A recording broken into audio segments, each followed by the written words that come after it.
Le 64e Festival international du film de Cannes, l'invité donc pendant toute cette quinzaine pour vous faire vivre tous ces événements, le tapis rouge, mais bien sûr au-delà, il y a un événement pour la soirée d'ouverture.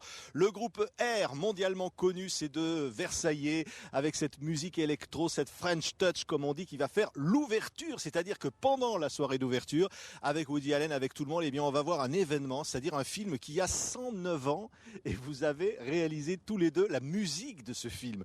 Alors c'est Nicolas Godin et Jean-Benoît Duncker, le groupe R. Qu'est-ce qui vous a donné envie de vous attaquer à Méliès ? Ça nous est tombé dessus, on nous a demandé ça et c'est vraiment tout allé très vite.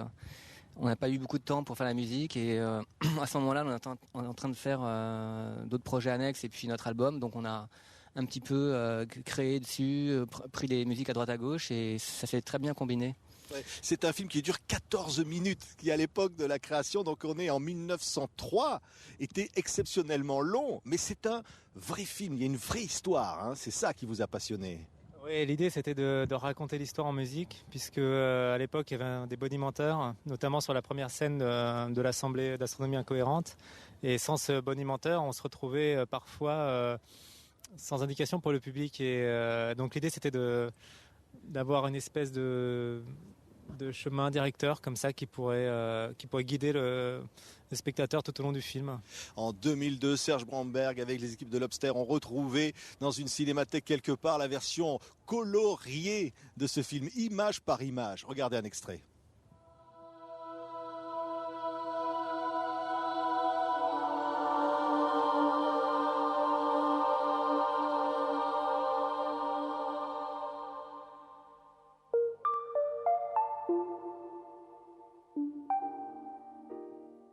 On voit bien l'extraordinaire modernité de Méliès, comme la modernité de votre musique.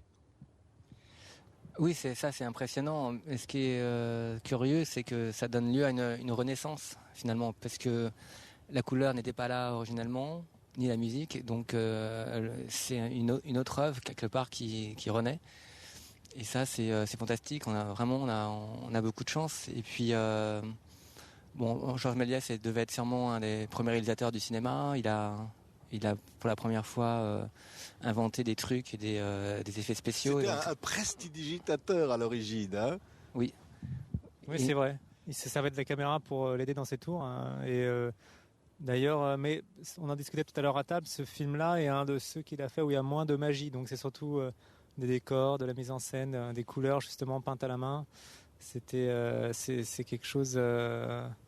C'est un film dans lequel il n'y a pas beaucoup de tours, à part il y a deux, trois disparitions et quelque chose comme ça. Mais c'est de la science-fiction, voilà, d'une certaine façon. C'est une assemblée d'astronomes qui rêvent d'aller sur la Lune et qui vont sur la Lune. Ça s'appelait des féeries à l'époque. Voilà. Et ils n'avaient pas encore de mots. D'ailleurs, en termes de science-fiction, on voit à un moment ils prennent leur costume de cosmonautes. Et on voit l'idée de ce qu'on se faisait d'un voyage sur la Lune en 1902. C'est très différent des costumes de cosmonautes qu'on a pu voir un certain mois de juillet en 69. Et comment on compose la musique d'un film comme ça ? On se met devant l'écran, on rêve, il y a des images musicales qui passent à travers les images qui sont sur l'écran, l'imaginaire de Méliès. Finalement, on est en studio et on utilise nos instruments, nos trucs pour réaliser la musique, mais c'est vraiment comme si on était avec un piano et que, comme à l'époque, on accompagnait en live les images, quoi. Sauf qu'on a un studio, on joue du studio. Et surtout cette fameuse image de la fusée dans l'œil de la Lune, c'est quelque chose qu'on a tous en nous. Donc finalement, même avant de faire cette musique pour Méliès, la musique qu'on crée, notre premier album d'ailleurs s'appelait Moon Safari, qui était Safari lunaire. Ouais, c'est comme un retour à l'origine là, pour vous. Et donc ces images nous accompagnaient même depuis la première fois que nous les avons vues il y a des dizaines d'années. Donc finalement, c'était pas si dur que ça de faire cette musique parce que on avait tout ça en nous, je crois. Et qu'est-ce qu'il y a derrière ce rêve finalement ? Parce que comme spectateur, quand on voit ce film d'une extraordinaire modernité, on le dit, c'est-à-dire l'homme qui invente, qui rêve, et puis qui finalement réalise ce rêve. Mais cette fusée qui perce l'œil de la Lune, hein, c'est...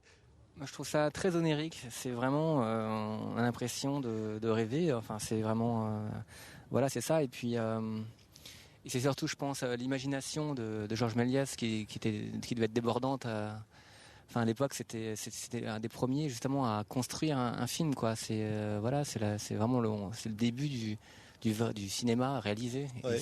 Et Serge Bromberg dirait que les acteurs ne voulaient pas apparaître à l'écran à l'époque. C'est-à-dire ce sont des comédiens de théâtre et puis surtout ce sont des artistes des Folies Bergères, des acrobates qui jouent comme ça, de manière anonyme, hein, plus ou moins. Hein. Mais d'ailleurs, à force d'avoir vu le film encore et encore en composant la musique, c'est super touchant de voir le cœur à l'ouvrage, à quel point les gens sont motivés pour bien faire. Et par exemple, dans les figurants, on voit que chaque type a préparé son geste, son mouvement.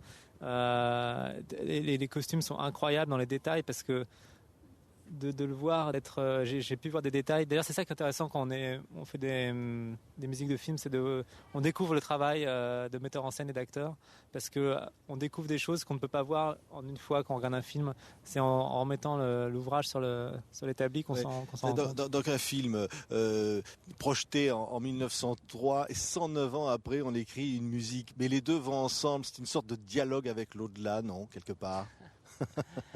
C'est vrai que là, on se retrouve à faire des interviews. À Cannes, en plus. C'est Méliès qui va monter les marches. Hein. J'aimerais bien qu'il soit là, si on pouvait rappeler son fantôme.